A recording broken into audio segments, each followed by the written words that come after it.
Doctor साहब अभी बच्चे जो 10th और 12th के लिए अपनी एग्जामिनेशन की तैयारी कर रहे हैं और मतलब अभी एग्ज़ाम है उनकी, तो ऐसे वक्त में बच्चों को जो स्टूडेंट्स हैं उनके लिए आप क्या सलाह देना चाहेंगे? देखो बेटा, ऐसा है ज़िंदगी में बहुत से टर्निंग पॉइंट आते हैं और पढ़ाई लिखाई के बारे में अगर बात करें तो 10वीं का साल और 12वीं का साल बहुत इंपॉर्टेंट होता है। 10वीं में जाने के बाद अब आप परीक्षा दे रहे हो तो पहले तो ध्यान ये दीजिए कि आपका एग्ज़ामिनेशन बहुत अच्छे से हो, बिना डरे।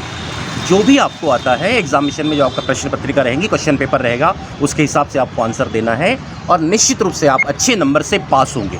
बेखौफ, किसी भी बिना डर के आप परीक्षा दीजिए। उसके बाद आपको देखना है कि जब आप 10वीं पास हो जाओगे तो उसके बाद कहाँ जाना है। आज के दौर में अगर देखें तो कुछ बच्चे साइंस में जाते हैं, कुछ बच्चे आर्ट में जाते हैं, कुछ बच्चे कॉमर्स में जाते हैं। आपको आपकी लाइन क्या है, आपको पसंद क्या है। ध्यान ये रखिए, मीडियम के मायने नहीं है। आप उर्दू से पढ़िए, हिंदी से पढ़िए, मराठी से पढ़िए, अंग्रेजी से पढ़ाइए, कोई भी प्रॉब्लम नहीं है। और एक चीज़ मैं आपसे कहना चाहूँगा कि आगे पढ़ने के लिए पैसे का कोई मसला नहीं है।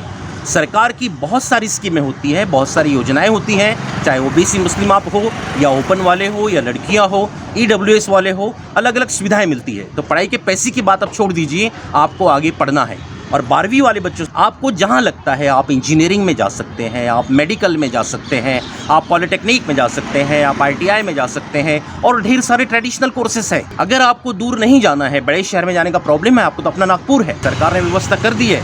सिर्फ एक बात का ध्यान रखिए, बड़ा बैनर नाम का नहीं होता है, बड़ा कॉलेज नाम का नहीं होता है, वो कॉलेज की पढ़ाई कैसी है, वहाँ का माहौल कैसा है। आजकल बहुत से लोग झूठी एडवर्टाइजमेंट देकर आपको बुला लेते हैं, मेरे यहाँ ये, मेरे यहाँ ये, लेकिन ऐसा नहीं है। सरकार की जो रियायतें मिलती है, लेकिन सरकार ने कंडीशन डाल के रखी है। याद रखिए, आजकल एंट्रेंस एग्जामिनेशन के द्वारा ही आगे के एडमिशन्स होते हैं, तो आपको एंट्रेंस एग्जामिनेशन देना है और उसे कहा जाता है कैप राउंड। पहला राउंड, दूसरा राउंड, तीसरा राउंड, इस राउंड में चलकर आपको एडमिशन लेना है।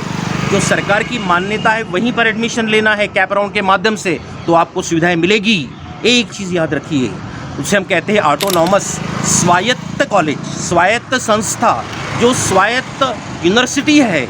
और उसी तरह से कुछ लोग मैनेजमेंट कोटे में एडमिशन लेते हैं। ये दोनों जगह आप मत जाइएगा।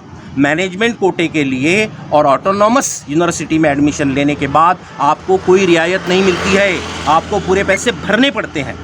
अगर आप पैसे भर सकते हैं तो कोई हरकत नहीं है, लेकिन जो पैसे नहीं भर सकते तो मेरी उनसे गुजारिश है, जो मान्यता प्राप्त है, सरकारी है, जहाँ सुविधाएं मिल सकती है, वहाँ पर आप एडमिशन लीजिए। आपको पैसे की कोई तकलीफ नहीं होगी और आप मेहनत करो और उसके बाद भी अच्छे नंबर आपको मिलेंगे। आप अच्छी तैयारी करो, अच्छी पढ़ाई करो, अपने गुरु लोगों से मार्गदर्शन लीजिए एग्जामिनेशन के दिन तक और बिना टेंशन लिए आप एग्जामिनेशन दीजिए। मेरी दुआएं आपके साथ में है।